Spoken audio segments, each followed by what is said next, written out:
तो हाँ जी, देखो जी, आपका नाम अमित है और आपकी कुंडली बनी है वृष लग्न की। राशि आपकी है मेष। अगर कुंडली की बात करूं, कुंडली में ग्रह वैसे तो तकरीबन मुझे अच्छे लगे हैं, लेकिन एक दो ग्रह आपका है जो आपको थोड़ा सा बुरा फल देगा, जो कि मैं अभी पूरा विस्तार में आपको समझाऊंगा। और आपने मुझे जो सवाल लिख रखे हैं कि आप पिछले कुछ साल से घर लेना चाहते हैं, घर नहीं मिल रहा, और हेल्थ भी पीछे खराब हुई है, पत्नी से मनमुटाव हो रहा है, काम काज में दिक्कतें आ रही हैं, और ट्रांसफ़र के बारे में आपने जो पूछा है, तो आपके ये सवाल भी मैं कवर करूँगा। सबसे पहले देखो जी, आप ये समझो कि जो कुंडली होती है, इसमें होते हैं टोटल 12 घर। 12 घर मैं एक बार लिख देता हूँ, वो आप समझ लो। ये आपका है पहला घर, ये है दूसरा घर, तीसरा घर, चौथा, पाँचवा, ये है छठा घर, सातवां घर, आठवां, नौवां, 10वां, 11वां और ये 12वां घर। अब ये जो मैंने 12 घर लिखे हैं, इन घरों से आपके जीवन के बारे में कुछ ना कुछ पता किया जाएगा। जैसे कि इस पहले घर से आपका हम शरीर देखेंगे, हेल्थ देखेंगे, स्वभाव देखेंगे, रंग रूप देखेंगे। दूसरे घर से आपका धन जोड़ना देखेंगे। तीसरा घर छोटे भाई बहनों का है। चौथा घर आपकी माता, मकान और वाहन का, जो आपका सवाल भी है मकान को लेके, चौथे घर से देखेंगे। पांचवा घर बच्चों का है। छठा घर शत्रु रोग कर्जा। सातवां घर आपकी पत्नी का। आठवें घर से उम्र आपकी। नौवें घर से भाग्य है। 10वां घर काम काज का है। 11वां घर है लाभ। और 12वें घर से आपके खर्चे देखेंगे। तो आपने वही मेरी दो बातें नोट कर लेनी है। पहली बात, जो मैंने 12 घर लिखे हैं उनको याद कर लो। दूसरी बात, इन 12 घरों से जो कुछ देखा जाएगा वो याद कर लो। और अब आप ये देखो कि आपने क्या देखना है, वो घर देखो। जैसे कि अगर आपका सवाल है आपकी पत्नी को लेके, तो 12 घरों में जो पत्नी का घर है वो है ये 7वां घर। तो आपकी पत्नी के लिए ये 7वां घर देखेंगे। और 7वें घर में एक नंबर लिखा है 8। 8 है वृश्चिक राशि, मालक बना ये मंगल। तो आपकी पत्नी के लिए हमें मंगल को देखना पड़ेगा। ऐसे ही अगर आपका सवाल आपके छोटे भाई बहनों को लेके है, तीसरा घर छोटे भाई बहनों का है। तीसरे घर में नंबर है 4। 4 कर्क राशि है, मालक बना चंद्रमा। तो छोटे भाई बहनों के लिए हमें चंद्रमा को देखना पड़ेगा। तो भाई मेरा कहने का मतलब ये है कि जो कुछ देखना है कुंडली का, वो घर देखना है, और घर का मालक देखा जाता है। अब देखो जी, मोटा मोटा आपको बेस की जानकारी समझ आ चुकी है। अब बात करते हैं भविष्यवाणी की। तो आपको मैंने भी क्या बोला था कि आपके वैसे तो काफी ग्रह अच्छे हैं, कुछ ग्रह हल्के से आपके खराब भी हैं। अब क्या होगा, ये जो ग्रह अच्छे बुरे हैं जो भी आपके, इन ग्रहों का जो असर है वो कई गुना बढ़ जाता है दशा आने पर। और मतलब सबसे मेन जो है वो है दशा देखनी। और अभी आपके ऊपर जो दशा चली हुई है, दशा होती है दो प्रकार की। एक होती है महादशा, एक अंतरदशा। महादशा बड़ी होती है जो कि चली हुई है चंद्रमा की, और ये 5वां महीना 21 से चली हुई है, और ये 2031 में खत्म होगी। इसका मतलब ये है कि भाई आपके जीवन के ऊपर सबसे बड़ा असर है चंद्रमा का भी। आज के समय में कितना असर है इसका आपके ऊपर, वो है 80%। आपकी समझ लो 100 में से 80% लाइफ में जो कुछ आपके साथ हो रहा है, चंद्रमा की वजह से हो रहा है। जो भी आप खा रहे हैं, पी रहे हैं, काम कर रहे हैं, वो कारण है चंद्रमा। और बाकी बचा 20% आपके ऊपर असर है गुरु ग्रह का, जिसकी चली है अंतरदशा। और ये अभी चली है, चौथा महीना 24 से चली है, और ये 8वां महीना 25 में खत्म होगी। तो मैंने आपको क्या बोला कि आपके जीवन में जो कुछ हो रहा है असर देखो जी सभी ग्रहों का है, लेकिन ज्यादा असर आपके ऊपर आज के समय में चंद्रमा का है सबसे ज्यादा, और थोड़ा सा असर गुरु का भी है। तो क्योंकि देखो जी सबसे ज्यादा आपके ऊपर असर है चंद्रमा का आज के समय में, तो सबसे पहले हम आपके चंद्रमा को देखेंगे कि वो आपका अच्छा है या बुरा है। अगर आपका चंद्रमा अच्छा निकला, फिर तो आपकी लाइफ में अच्छा ही अच्छा करेगा। अगर बुरा निकला, तो लाइफ में बुरा ही बुरा करेगा। अब आपको नहीं पता कि अच्छा है या बुरा है, तो चंद्रमा देखो जी, अगर आप मेरे से पूछेंगे कि चंद्रमा आपका है 100 में से 70% आपको बुरे फल देगा। और आप चाहे नोट कर भी लेना कि जब से दशा चली है 5वें महीने की से, लाइफ में कोई ना कोई दिक्कतें आपके आ रही होंगी। तो चंद्रमा देखो जी, सवाल है कि इतना खराब है क्यों। तो चंद्रमा आपका बैठा है यहाँ पे 12वें घर में। अब ये जो 12वां ग्रह है, ये जो ग्रह 12वां, एक कुंडली का अच्छा घर नहीं होता, क्योंकि 12वें घर से खर्चा देखा जाता है, हानि, दान दंड, हॉस्पिटल, पागल खाना, विदेश यात्रा, जेल यात्रा, हत्या, आत्महत्या, ऐसी खराब चीजें इस 12वें घर से देखते हैं। तो चंद्रमा आपका 12वें घर में खराब घर में जाने की वजह से खराब हो चुका है। अब क्या खराब फल देगा? चंद्रमा जिस घर का है मालक, मतलब बैठा इस घर में है 12वें घर में, लेकिन इसका जो घर है अपना वो है ये तीसरा घर, क्योंकि तीसरे घर में 4 लिखा है जो कि कर्क राशि है, मालक है चंद्रमा। तो चंद्रमा आपको जो बुरे फल देगा तीसरे घर के हिसाब से देगा।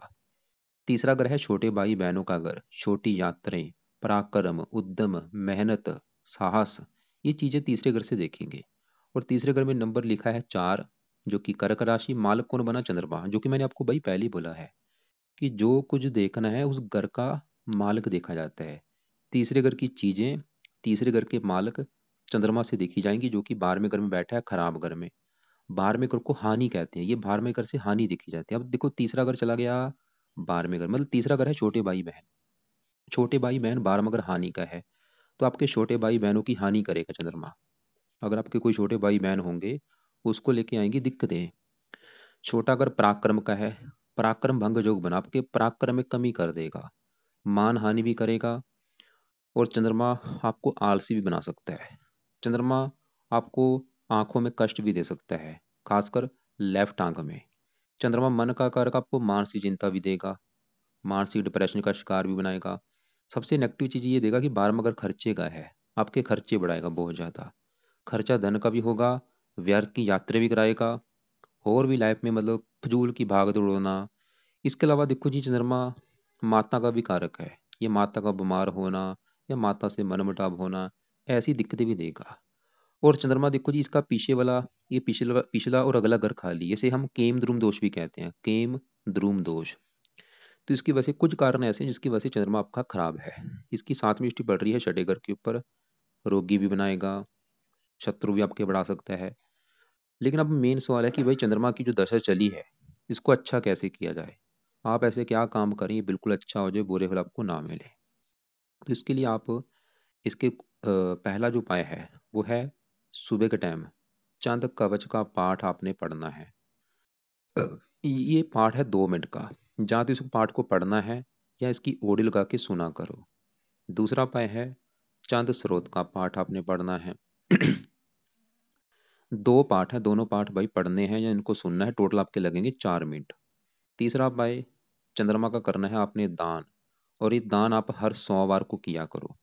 दान क्या है, दान की वीडियो अलग से भेजूंगा कि चंद्रमा का दान क्या होता है। वैसे इसका दान होता है सफेद रंग का दान, जैसे दूध, चावल, चीनी, इन वस्तुओं का दान सोमवार को कर दिया करो। चौथा उपाय शिव जी की पूजा उपासना आपने करनी है, जो कि है बेस्ट, क्योंकि चंद्रमा के जो देवता हैं वो है शिव जी। तो भाई शिव जी के मंदिर जाना शुरू करो, और जाना शिव जी के मंदिर जाओ, शिवलिंग पर जल चढ़ाओ, दूध चढ़ाओ, कच्ची लस्सी चढ़ाओ, वहां पे बैठ के शिव चालीसा पढ़ो, ओम नमः शिवाय का जाप करो।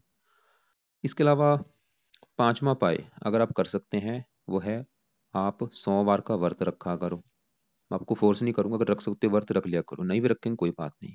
बाकी ये 4 उपाय आपने जरूर करने हैं। दोनों पाठ सुबह के टाइम पढ़ा करो या इनको सुना करो। दान हर सोमवार को शिव जी की पूजा उपासना रोजाना करनी है। तो हमने अभी देखो जी क्या देखा कि आपके ऊपर बड़ी दशा चली है चंद्रमा की। पिछले देखो जी 2-3 साल हो चुके हैं, फिलहाल अभी 31 में खत्म हो गई।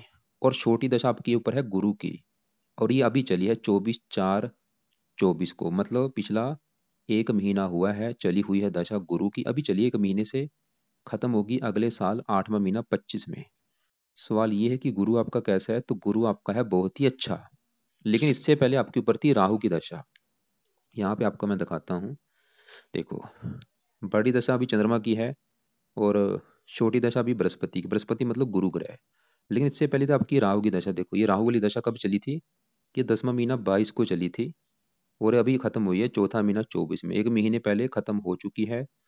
तो ये जो आपकी राहु की दशा थी ये आपका मुझे अच्छा नहीं लगा, और इसमें आपको हजारों दिक्कतें आई होंगी, जो भी आपने बोला है, चाहे आपको घर नहीं मिला, चाहे आपके काम काज में दिक्कतें आई हैं, चाहे आपकी हेल्थ खराब हुई है, चाहे आपकी पत्नी से लड़ाई झगड़े इसी दशा में हुए होंगे, ये राहु की दशा में।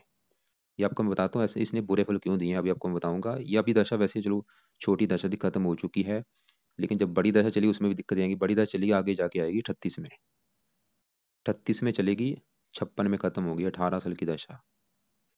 बाकी अगर उपाय करेंगे दिक्कतें ज़्यादा नहीं आएंगी। तो राहु देखो जी, राहु को विस्तार से जाना जाए। राहु कहाँ बैठा है? 10वें घर में। 10वां घर है आपके। 10वें घर से चार चीज़ें देखी जाती हैं। एक तो 10वां घर आपके है काम काज का घर, पिता का घर, सरकार और मान प्रतिष्ठा। ये चार चीज़ें 10वें घर से देखी जाएंगी।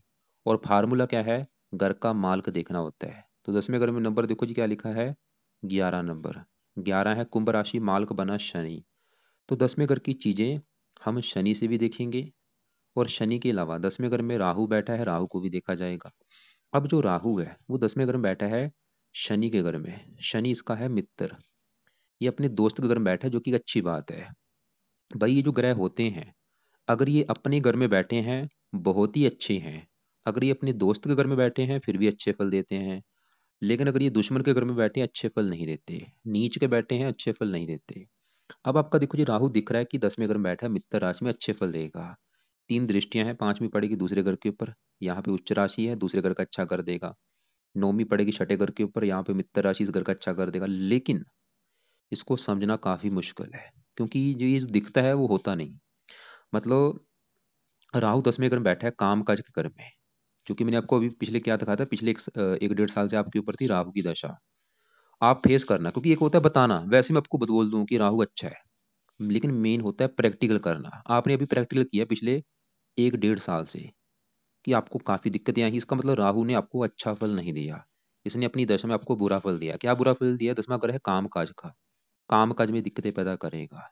पिता का घर है, पिता संबंधी दिक्कतें आती हैं। सरकार का घर है, सरकारी कामों में दिक्कतें आती हैं।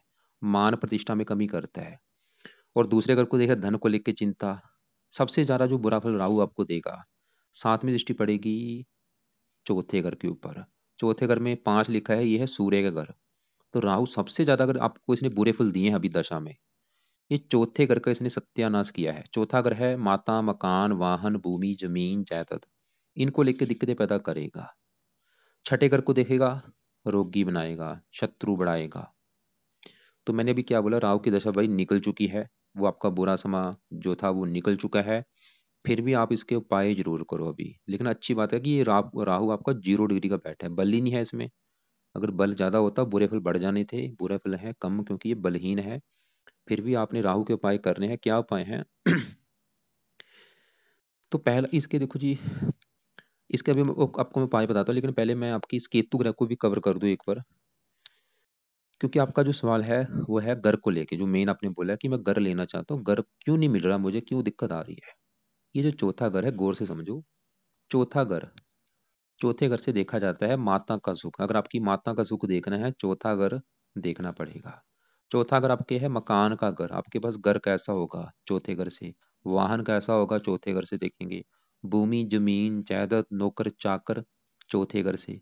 घर का माहौल, घर की जरूरतें, चौथे घर से। तो ये चीजें जो मैंने अभी बोली हैं लिख के रख लो। इनको देखने के लिए हमें ये चौथा घर देखना पड़ेगा। और चौथे घर का जो मालक है, चौथे घर में नंबर है 5 लिखा। 5 है सिंह राशि, मालक है ये सूर्य। तो चौथे घर के मालक सूर्य को भी देखना पड़ेगा चौथे घर की चीजों को देखने के लिए। और सूर्य के अलावा चौथे घर में केतु बैठा है। और चौथे घर के ऊपर है राहु की दृष्टि। 3 ग्रह देख के डिसाइड होगा भाई चौथे घर की चीजों के बारे में। और चौथा घर मेन जो आपका सवाल है मकान, मगर आपका मकान देखना है, 3 ग्रह देखने पड़ेंगे। तो पहले मैं चौथे घर में बैठे केतु की अगर बात करूं, बड़े लेवल पे खराब है। क्योंकि केतु जहां चौथे घर में बैठे, किसका घर है? ये सूर्य का घर है। और सूर्य को अपना ये दुश्मन मानता है। आपको मैं एग्जांपल समझाता हूँ। जैसे कि मेरा घर है, मेरे घर में मेरा कोई दुश्मन आ जाए। अब मेरा दुश्मन मेरे घर में आएगा, सिंपल सी बात है, वो मेरे घर में मेरे घर का नुकसान कर देगा। मेरे घर में सामान तोड़ देगा, टीवी तोड़ देगा, वो मेरी फ्रिज तोड़ देगा, बेड तोड़ देगा। वो काम यहाँ पे केतु करेगा। केतु चौथे घर में चौथे घर का सत्यानाश कर देगा। चौथा घर किसका है? माता का। केतु आपको माता के सुख में कमी करेगा, आपको माता का सुख मिलने नहीं देगा। अब माता के सुख में कमी का मतलब ये है कि जहाँ तो आपकी माता को बीमार करेगा, या माता से आपकी बनेगी नहीं, या माता की लाइफ में कोई कष्ट आएगा। चौथा अगर मकान का है, केतु आपको मकान को लेकर दिक्कतें पैदा करेगा। वो दिक्कतें क्या होंगी? जहाँ तो आपके पास खुद का मकान होगा नहीं, या मकान ले भी लिया आपने, उस मकान को लेकर दिक्कतें आएंगी, परेशानियां आएंगी। चौथा अगर भूमि, जमीन, जायदाद का है, उनको लेकर दिक्कतें। चौथा अगर नौकर चाकर का, उसको लेकर दिक्कतें। और चौथे घर से देखा जाता है जन्मभूमि। केतु आपको जन्मभूमि पर टिकने नहीं देगा, आपको जन्मभूमि छोड़नी पड़ेगी, जन्मभूमि से दूर जाना पड़ेगा और आपको फायदा भी होगा। जितना जन्मभूमि से दूर जाएंगे उतना आपको फायदा होगा। जन्मभूमि से दूर जाके ही आप मकान वाहन का सुख प्राप्त करेंगे, केतु ये दिखा रहा है। और ये चंद्रमा जो बैठा है 12वें घर में, ये भी भाई विदेश का घर है, ये भी चंद्रमा की जो दशा चली है ये आपको विदेश लेके जा सकता है। विदेश का मतलब होता है घर से दूर जाना, जन्मभूमि से दूर जाने का योग बनाएगा ये चंद्रमा आपका। तो केतु हमने क्या देखा, वो आपका नेगेटिव है, मतलब वो चौथे घर को लेके दिक्कतें पैदा कर रहा है कि आपको माता मकान वाहन भूमि जमीन जायदाद नौकर चाकर इन संबंधी दिक्कतें आएंगी। खासकर केतु की दशा में ये दिक्कतें बढ़ेंगी। लेकिन केतु भी आपका 0 डिग्री का बैठा है जो कि अच्छी बल है, मतलब जीरो का होने की वजह से इसका जो बुरा फल है वो मिलेगा आपको कम मात्रा में। लेकिन फिर भी आप इसके अगर उपाय करेंगे ये बुरे फल बिल्कुल खत्म हो जाएंगे। मतलब आपके लिए राहु और केतु के उपाय करने जरूरी हैं, क्योंकि राहु हमने देखा वो भी इस चौथे घर की हानि कर रहा है, माता मकान वाहन को लेकर दिक्कतें। राहु भी इस घर की हानि कर रहा है और केतु भी इस घर की हानि कर रहा है, राहु भी इस घर की हानि कर रहा है। अब आपके चौथे घर के मालिक अगर मैं सूर्य की बात करूं, वो आपका काफी अच्छा है। अब यहाँ पे सूर्य की बात करते हैं, साथ में ही देखो इसके मंगल बुध 3 ग्रह बैठे हैं, इन तीनों की बात करते हैं कि तीनों ग्रह क्या अच्छे बुरे फल देंगे। पहले देखो जी, आप समझो ये 5वां घर है किसका। 5वां घर है आपके बच्चों का घर। बच्चे कैसे होंगे 5वें घर से देखेंगे। 5वां घर आपकी पढ़ाई का भी, आप कितने पढ़े लिखे होंगे और कितने बुद्धिमान होंगे, तीन चीजें 5वें घर से देखेंगे। और फार्मूला क्या है भाई, घर का मालक देखना है। तो 5वें घर में नंबर क्या है 6, 6 है कन्या राशि, मालक कौन बना बुध, हमें देखना पड़ेगा बुध को। और वो कहाँ बैठा है, इसी घर में बैठा है, जो कि बहुत बड़ी अच्छी बात है भाई। मतलब आपका जो बुध है बहुत बड़े लेवल पे अच्छा है, क्योंकि वो 5वें घर में अपने ही घर में बैठा है। जैसे कि देखो जी, मेरा घर है, मैं अपने घर में बैठा हूँ, सिंपल सी बात है, मैं जीवन भर अपने घर का अच्छा करूंगा, क्योंकि मेरा घर है। वो काम यहाँ पे बुध करेगा, अपने घर का करेगा अच्छा। 5वां घर संतान का है, बुध ये दिखा रहा है कि आपको संतान का सुख अच्छा मिलेगा। 5वां घर पढ़ाई का, आपको पढ़ा लिखा बनाएगा। बुद्धि का है, आपको बहुत ज्यादा बुद्धिमान बनाएगा। और आपका क्योंकि इसके अलावा आपकी संतान भी काफी बुद्धिमान होगी कि बुद्धि के घर में बैठा है। इसके अलावा बुध का देखो जी एक और घर है, मतलब बुध इस 5वें घर का भी मालक है। इसके अलावा इसका एक और घर है, वो है ये दूसरा घर। दूसरे घर से देखा जाता है धन जोड़ना, धन जोड़ना, परिवार का सुख, वाणी, ये चीजें दूसरे घर से देखी जाती हैं। और दूसरे घर में नंबर लिखा है 3, जो कि है मिथुन राशि, मालक है बुध। तो दूसरे घर का भी मालिक बुध है, जो कि बैठा है 5वें घर में संतान के घर में, मतलब धन चला गया संतान के घर में। बुध ये दिखा रहा है कि आपकी संतान पैदा होने के बाद भी आपकी लाइफ में धन आना शुरू होगा, और आपकी संतान भी धनी होगी, उससे भी आपको धन मिलेगा, परिवार का सुख अच्छा मिलेगा, वाणी अच्छी आपकी।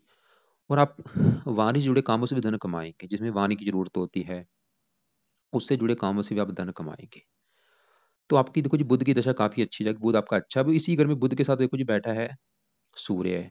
सूर्य भी बड़े लेवल पे अच्छा है, क्यों, क्योंकि सूर्य बुध के घर में आया है मेहमान बन के। जैसे कि मान लो मेरे घर में मेरा कोई दोस्त आ जाए, अब मेरा दोस्त मेरे घर में आएगा मेहमान बन के, इसकी वजह से घर का अच्छा करेगा, वो काम यहाँ पे सूर्य करेगा। ये 5वें घर का अच्छा कर देगा, संतान का सुख अच्छा, पढ़ा लिखा बुद्धिमान। तो सूर्य भी आपका अच्छा है, और सूर्य है चौथे घर का मालक, चौथे घर का अच्छा कर देगा, मकान वाहन के लिए अच्छा है। मैंने आपको देखो जी बोला था 3 ग्रह देखने पड़ेंगे मकान वाहन के लिए। चौथे घर में केतु मकान वाहन को लेकर दिक्कतें पैदा करेगा, चौथे घर के ऊपर राहु की दृष्टि है, वो भी इस घर की हानि करेगा। लेकिन सूर्य आपका अच्छा है, चौथे घर का जो मालक है, वो फिर भी ये दिखा रहा है कि आपको फिर भी भाई मकान वाहन का सुख मिल ही जाएगा। और संतान के घर में बैठा है, संतान का सुख अच्छा मिलेगा, पुत्र का योग भी बना देगा। अब साथ में जो मंगल बैठा है, मंगल अच्छा भी है थोड़ा सा बुरा भी है। मंगल इस घर का मालक है 7वें घर का, जो कि है पत्नी का घर। पत्नी का सुख देखना है 7वां घर, 7वें घर में 8 लिखा है, वृश्चिक राशि, मालक है मंगल। पत्नी के लिए देखा जाएगा मंगल को, 7वें घर से 11वें घर में बैठा है। और 5वां घर प्रेम का है। मंगल ये दिखा रहा है कि आपका भाई आपका काफी मात्रा में प्रेम विवाह का मुझे योग दिख रहा है कि आपका प्रेम विवाह होगा। और पत्नी का सुख अच्छा है, पत्नी से पत्नी प्रेम करने वाली होगी आपकी, विवाह का सुख अच्छा है। मंगल वैसे 5वें घर में कई बार गर्भपात का योग बनाता है। वैसे आपका मंगल अच्छा है। तो हमने आपके देखो जी अभी कौन कौन से ग्रह देखे हैं, चंद्रमा देखा, राहु केतु सूर्य मंगल बुध, ये हम देख चुके हैं। अब यहाँ पे बात करते हैं शुक्र ग्रह की। शुक्र आपका कहाँ बैठा है, कुंडली के 6ठे घर में। और 6ठा घर कुंडली का अच्छा घर नहीं होता, क्योंकि 6ठे घर से रोग देखे जाते हैं, रोग, कर्जा, शत्रु, कोर्ट कचहरी, चोरी ठगी, ये चीजें छठे घर से देखते हैं। अब छठे घर में शुक्र बैठा है। शुक्र देखो जी, इस कुंडली के इस घर का मालिक है पहले घर का।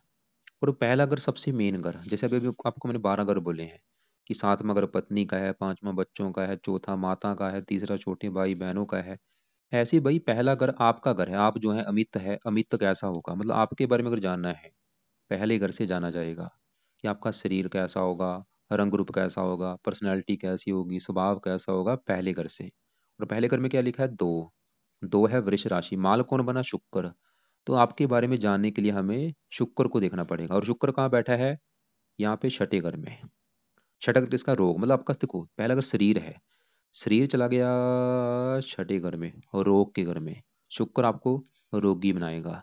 छठा घर शत्रु का, शत्रु बढ़ाएगा। रोग कौन सा, जब भी शुक्र छठे घर में होता है रोग देता है। कौन सा रोग, शुक्र है गुप्त अंकों का कारक, ये गुप्त रोग देता है। जो आपने मुझे बोला भी था बवासीर, ये इसका रोग है, ये रोगी बनाता है। और लेकिन शुक्र का ये जहाँ शुक्र बैठा है ये भी इसका अपना ही घर है। ये जन्मभूमि से दूर जाने की ये भी योग बना के बैठा है कि आप जन्मभूमि से दूर भी जाएंगे। छठा शत्रु का है, पत्नी का भी कारक है, थोड़ा सा पत्नी से मनमुटाव भी होता है शुक्र की वजह से। क्योंकि राहु देखो, अभी राहु की जो दशा थी, क्योंकि राहु ने शुक्र को पीड़ित किया था, ये राहु से पीड़ित भी है। जो आपको अभी जो आपने बोला है गुप्त रोग हुआ है, क्योंकि राहु ने शुक्र को पीड़ित किया तो आपको गुप्त रोग हुआ था। अब आपके यहाँ पे मैं शनि की बात करता हूँ, ये आपको रले मिले फल देगा। ये जहाँ बैठा आठवें घर में, आठवें घर से उम्र देखी जाती है, ससुराल देखा जाता है, कई काफी चीजें हैं। शनि जहाँ बैठता है उस घर की वृद्धि करता है, ये आपकी उम्र काफी लंबी कर देगा। जब भी शनि किसी कुंडली में आठवें घर में बैठता है उम्र लंबी कर देता है, उम्र तो आपकी कर देगा लंबी। लेकिन शनि आपके एक तो इस नौवें घर का मालिक है, भाग्य घर का, और 10वें घर का जहाँ राहु बैठा है। भाग्यश आप, अगर आपका भाग्य देखना है, नौमा घर, नौवें घर में 10 लिखा है, मकर राशि मालिक शनि, तो भाग्य देखा जाएगा शनि से। तो थोड़ा सा भाग्य भंग योग बना है, शनि ये दिखा रहा है कि मतलब भाग्य पूरी तरह से साथ नहीं देगा, फिर भी भाग्य संबंधी दिक्कतें लाइफ में आएंगी आपको। और काम काज में भी दिक्कतें पैदा करेगा, इसके भी आप थोड़े से उपाय जरूर करना, ताकि भाग्य आपका बिल्कुल साथ दे और काम काज में कोई दिक्कतें ना आए। अब आपके ऊपर चली है गुरु की दशा, जो कि मैंने बोला था ये आपका अच्छा है। गुरु देखो जी आपका बैठा है दूसरे घर में, बुध की राशि है, और गुरु का घर है ये 11वां घर, लाभ का घर है, आमदनी, इच्छा पूर्ति, बड़े भाई बहन। लाभ चला गया धन के घर में, आमदनी, लाभ की इच्छा। गुरु ये दिखा रहा है कि आपकी आमदनी अच्छी होगी, इच्छाएं पूरी कर देगा। अभी गुरु की जो दशा चली है आपको धनी बनाएगा, पारिवारिक सुख अच्छा। सातवें दृष्टि अपने घर को देख रहा है, ये भी आपकी उम्र लंबी करेगा। यहाँ पे भाई आपको देखो बताने को काफी चीजें, लेकिन आपको मैं सिर्फ शॉर्टकट में चीजें बता दी हैं। लेकिन आपका जो मेन हल है वो मैं अभी निकाल दूंगा कि आपके लिए जो उपाय हैं, सबसे जरूरी एक तो उपाय है इस चंद्रमा के, राहु के, केतु के, और थोड़ा सा शनि के। अब यहाँ पे आप उपाय लिख लो क्या क्या है। चंद्रमा के आपको मैं उपाय बता चुका हूँ कि चंद कवच का पाठ, चंद स्रोत का पाठ, और चंद्रमा का दान, और शिव जी की पूजा उपासना। तो ये चार उपाय हैं चंद्रमा के। अब क्योंकि आपका जो सवाल है गर्ग लेना है, तो घर में दिक्कतें पैदा करेंगे केतु और राहु। तो केतु के लिए पहले उपाय लिख लो। केतु के हैं दो पाठ। एक तो है केतु कवच का पाठ, जो आपने पढ़ना है रात के समय। दूसरा है केतु स्रोत का पाठ। ये दोनों पाठ भाई रात के समय पढ़ा करो, यानी कि ऑडियो लगा के सुन लिया करो। टोटल आपके लगेंगे 4 मिनट। अब राहु के पाए हैं राहु कवच का पाठ और राहु स्रोत का पाठ। तो ये दोनों पाठ राहु के भी पढ़ लिया करो या सुन लिया करो। अब यहाँ पे 4 पाठ हो चुके हैं। चारों पाठ में आप पढ़ने में आपके लगेंगे 8 मिनट, 10 मिनट रख लो चलो आप। लेकिन अगर आपको लगता है कि भाई ये पाठ तो ज्यादा हो जाएंगे, तो आप ऐसे करो, केतु कवच के पाठ को रहने दो, राहु स्रोत के पाठ को रहने दो। मतलब आपने केतु कवच का पाठ पढ़ना है जरूर, ये है कंपलसरी। और राहु कवच का पाठ भी पढ़ना है, मतलब दोनों पाठ जरूर पढ़ो, केतु कवच और राहु कवच। अब इसके अलावा इनके दान भी आपने करने हैं। केतु का दान लिख लो कि रोजाना कुत्तों को रोटी डाला करो। रोटी डालते समय केतु का मंत्र आपने करना है कि हे केतु देवता जी, ये आपका है दान, जो कि मैं कुत्तों को रोटी डाल रहा हूँ। राहु का भी दान आपने करना है, जो कि है सतनाजा। 7 प्रकार के अनाज होते हैं, ये दान आप पंछियों को डाला करो। ये दान कैसे करना है, किसको करना है, वो वीडियो अलग से आपको मैं भेज दूंगा, उसको आप देख लेना। वैसे इनके जो दान है राहु केतु के, वो दान की वीडियो भी आपको मैं भेज दूंगा, उनको आप देख लेना। अब इसके अलावा, क्योंकि शनि के लिए मैंने आपको बोला कि शनि का भी एक दो उपाय करना, क्योंकि यहाँ पे उपाय ज्यादा हो जाएंगे, इसके लिए आप एक उपाय करो। जब भी कभी आपका टाइम लगे शनिवार को शनि मंदिर में जाया करो, माथा टेक के आया करो। शनि का दान कभी नहीं करना, खाली माथा टेकने जाओ, पैसे का माथा वहां पे वैसे टेक सकती हैं। बाकी देखो जी, आपका बुध अच्छा है, इसका उपाय करने की जरूरत नहीं। मंगल अच्छा है, इसका भी उपाय रहने दो। गुरु बहुत अच्छा है। सूर्य अच्छा है, लेकिन सूर्य आपका 1 डिग्री का बैठ है, इसका बल बढ़ाओ। 1 डिग्री को 15 करेंगे, इसके अच्छे बल बढ़ जाएंगे। वो कैसे होगा? तो सुबह के टाइम सूर्य का आपने करना है मंत्र जाप माला से। मंत्र चाहे 1 माला कर लो, 2 माला कर लो, 3 माला कर लो, 4 कर लो। फायदा क्या होगा? फायदा ये होगा कि सूर्य आपके किस घर का मालक है? चौथे घर का, जो कि है मकान का घर। सूर्य का मंत्र जाप करने से आपको मकान को लेकर कोई दिक्कतें नहीं आएंगी। मकान का सुख अच्छा मिलेगा। मकान का सुख अच्छा, वाहन का सुख अच्छा, भूमि जमीन जायदाद, इन चीजों का सुख अच्छा मिलेगा। बाकी देखो जी, आपकी जो मेन, फिर मैं बोलूंगा, जो आपकी दिक्कत है भाई, वो राहु की दशा में निकल चुकी है।